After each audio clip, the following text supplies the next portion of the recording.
What's going on, guys? It's Sam from Freshly Squeezed Samples, and in this quick tip video I want to show you how you can use bit reduction to make percussion sounds, or any sound for that matter, fit better in your production. So sometimes you'll come across a percussion sound, say a tom or maybe a bass hit or something like that, that you like, but it just doesn't seem to fit that well with your drums or with the rest of the elements in your song. One thing you can do to sometimes fix this is add bit reduction, and this works especially well if the sound has too much of a transient or it's just not blocky enough. Bit reduction tends to make sounds a bit more blockier or blocky sounding, while adding a bit of distortion. So I've got a sound here that by itself is fine. It's sort of a bass hit. And I've got a drum section that I want to add it to.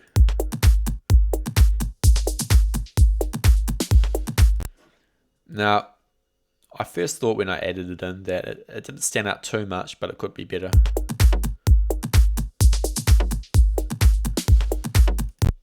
So what I want to do is add redux to this, just to change the character of the sound and make it fit with the section better. So I'm going to adjust this.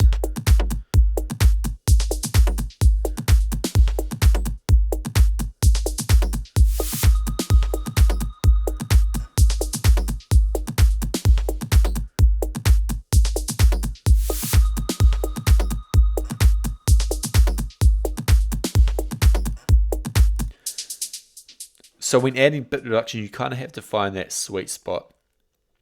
Certain settings won't sound nice at all, they won't fit at all.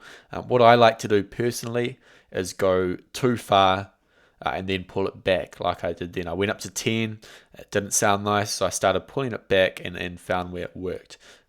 Typically you're not going to be adding that much, especially to a percussion sound. You want it to retain, some of its original character. So now in my opinion that sort of works a lot better. It has a different vibe to the drum loop and so on.